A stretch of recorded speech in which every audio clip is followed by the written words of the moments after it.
ที่บางแสนโดยเขามาทักทายกันคือเก่ามาเยี่ยมยามแมนขึ้นมาเลยทางชมเอ้ยฝ่าฝนมาเลยมื้อนี้นั่งดีถ้าว่าบ่แสนมาทันก่อนเนาะแมนพอดีว่ามื้อนี้น่ะบ่แสนแชทมาหาทางบ่นุ่งเป็นจังไงเนาะโดยแชทมาบอกว่าให้ทางบ่สวนน่ะไปเอาไม้เนาะแมนตอนแรกน่ะว่าสิสั่งมานะโอ้สั่งมาตอนแรกว่าสิสั่งมาแต่เพิ่นบ่มาส่งจังได๋เพิ่นก็บ่มาชาวเส้นนะมันหน่อยโพดมันน้อยเพราะชาวเส้นนะบัดนี้บัดมาฮอดพี่แล้วว่ายังลดลงอีกกว่าเก่าบาทเด้โอ้ไล่ไปไล่มาน้อยกว่าเก่า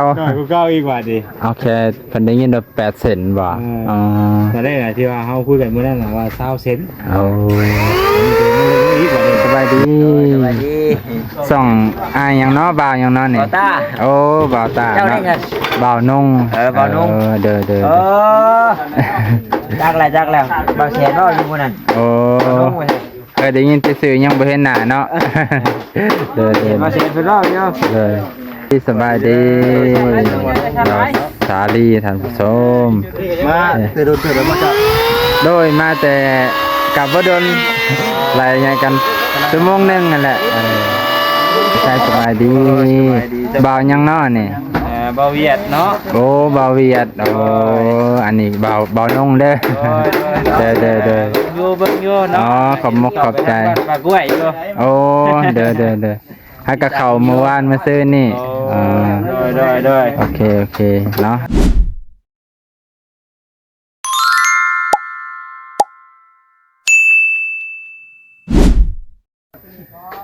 สบายดีพ่อแม่พี่น้องสวัสดีครับพ่อแม่พี่น้องฟังไทยและสบายดีพ่อแม่พี่น้องที่อยู่ต่างประเทศสบายดีเบิดสุขลงปานาลานเนาะมื้อนี้บ่าวนงกสิพา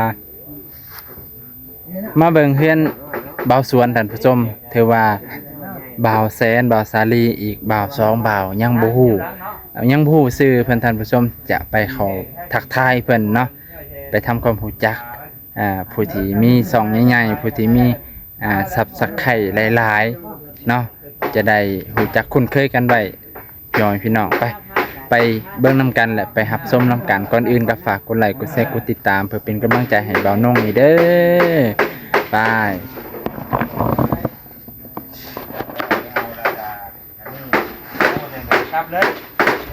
สบายดีต่อไปท่านผู้ชมนี่เพื่อนบ่าวสวนเนาะบรรยากาศของยูทูบเบอร์หลายช่องที่เพิ่นมาถ่ายการทำงานของทีมงานสร้างเฮ็ดเฮือนสบายดีช่อง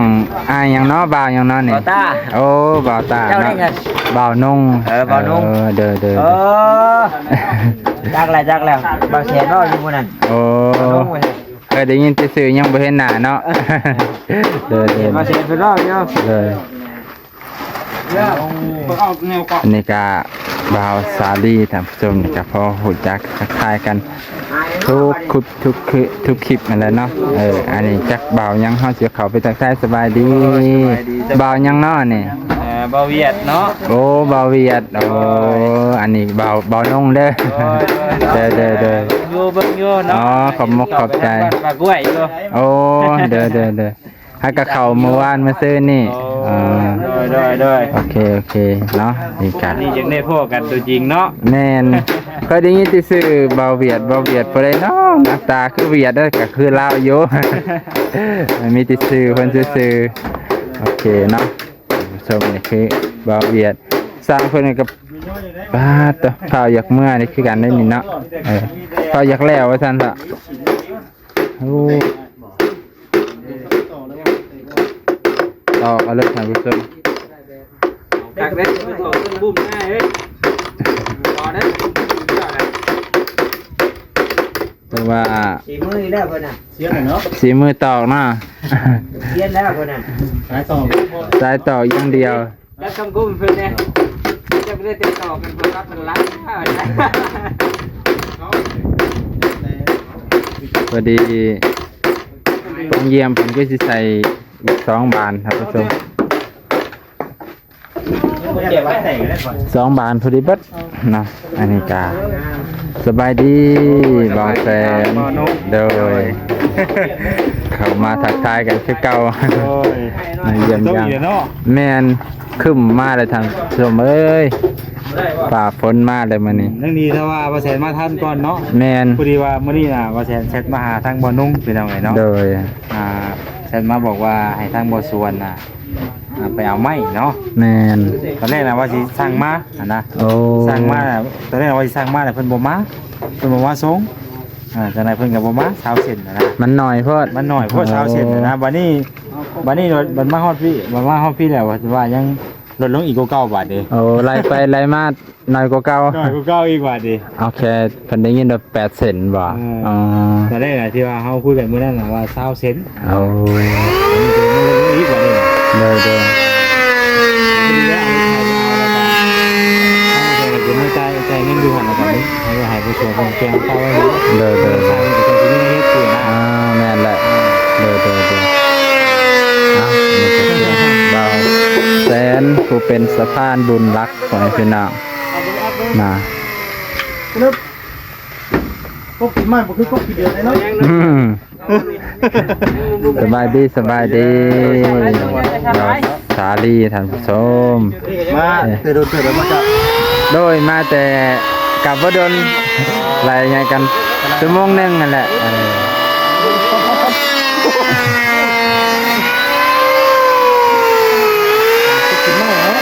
กบกินไหม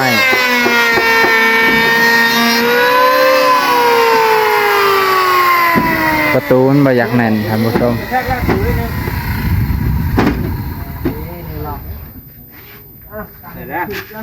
เผื่อมันจ่อยอีกดิ ออกลาเป็นหาวเลยเนาะ โอ้โหจะนี่หาวได้หนึ่งนี่ นอนเนาะ กำลังได้หาวหนึ่งนี่ อืม หาวสองกว่านี้ ปีหน้าเนี่ยเนาะ พอดีได้แล้วนี่ก็ได้พอดีอัดง่ายนิดนึง อืม แต่เป็นผ่าแล้วเป็นเรียบร้อยเลยแหละ กบไปกบมาปฏิ เดี๋ยวสิหาวได้ดิ ลายหาวได้นี่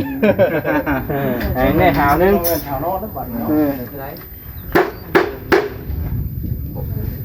นี่แหละท่านผู้ชมบรรยากาศของการทำเฮือนเห็ดเฮือนของช่างเพิ่นกะอาจจะขมกขมิ้นในการเพื่อให้มันแล้วไวท่านผู้ชมเพื่อให้มันแล้วไวเวลามันกัยันย่อเข้ามา ได้ไม่นะนะเอาไว้ก็เอาเจ็ดอันเอากับเนาะ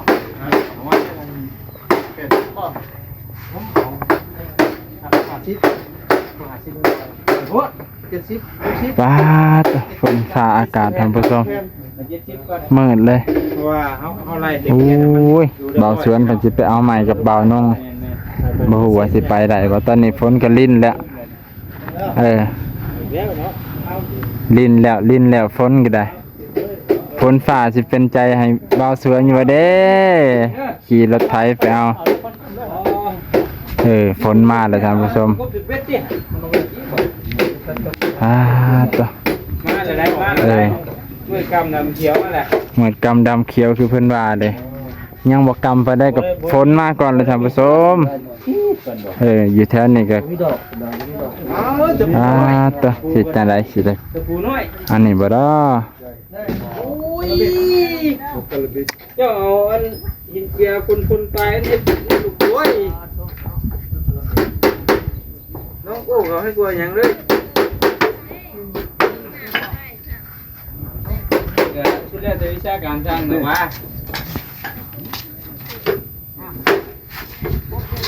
โอ้โหเอานั่นงัดกูต่อลูกเนาะ เพิ่นเฮ็ดป้องเยี่ยมห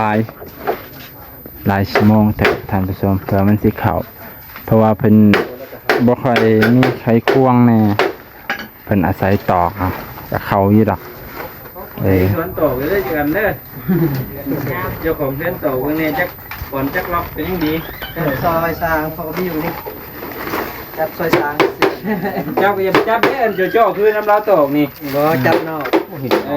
จับมันตีตอกมือ ตก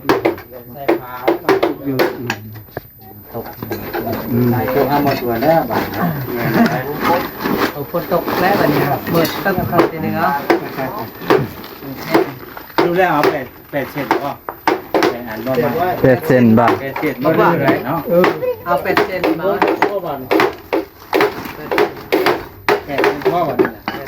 ตัดลงไปเลยอัน12เศษตัดไป เลยสมอง แต่ก็ดีกันจะมุกตึงนุ๊ก ดีแล้วบ่จ่ายก่อนเนาะ เกือบไป แม่เราอยากได้ข้างไม้เลย ถ้าเกิดเป็นมาส่งมันได้ขึ้นรถแล้วไปเนาะ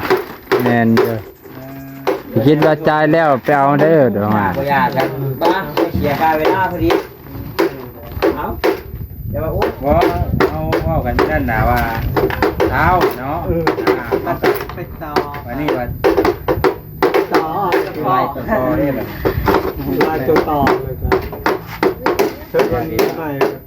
จุ่มนี่ได้จ้ะ ซิปทั้งปีแล้วที่8ที่เก่าที่10ตัวเก่ายังอยู่2เซนตอนนี้2เซน เจ้าบ่พลาด ดูหน้า แต่เป็นข่อยดีกว่าจะเอาเล็กตะปูดอกใหญ่ๆมาจี้จะหัวมันก็ตอกเล็กตะปูเทิงก่อนต่ำลงวิชาการแต่ละคนเนาะเอาแบบฝีมือเฮาบ่ได้เด้เพิ่นบัดแม่นเลย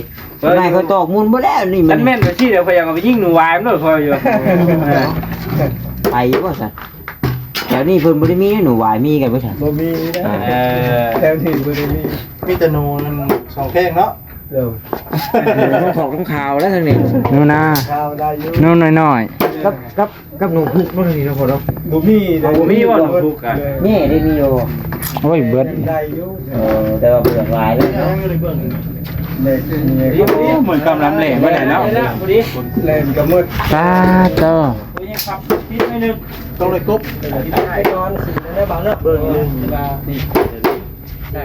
เจ็บเลย ส่วนทางผลกระหาบมาลงตู้นั่งหนี้ฝนเลยท่านผู้ชม โอ้การสร้างเนาะเอาทางได้เจ้าอย่าไปยุ่งลงมานี่ได้ข่อยได้ยิ้มหนึ่งนี่เมียข่อยบ่ได้พอใจได้นี่ก็เป็นยังไม่เท่าอาจารย์ มันบ่ยิ้มนึงที่ ตั้งแล้วก่อนเนาะ ยิ้มแตกนึงดิ มีบ่เนาะ สีเป็นสีสแลกเพิ่นสีท่าไม้ เอา แม่ตัวนี้เทนเนอร์วันตัวนี้ เป็นสีนี่หรือสีนี่ นี่ยังมึงจะมาอัปเดต สีนี่นี่ดิเบิ่งตัวนี้ก็แล้วโลด สีแกนใหม่ไม่ดูเนาะ แม่น อืม สีแกนไม่ดูสีเข้ามา ตาประตูบ่ รักเนี่ยซื้อมากเลย เอา แกนไม่ดู กินดอกคนพา AOT ของแท้มาจากไทยแลนด์ โอที ปลา OTA OTA ท่านผู้ชมก็จะได้จบเพียงเท่านี้ก่อนเนาะก็ฝากกดไลค์กดแชร์กดติดตามเด้อท่านผู้ชมจะได้มื้อนี้ได้พบปะหลายช่องเติบในการ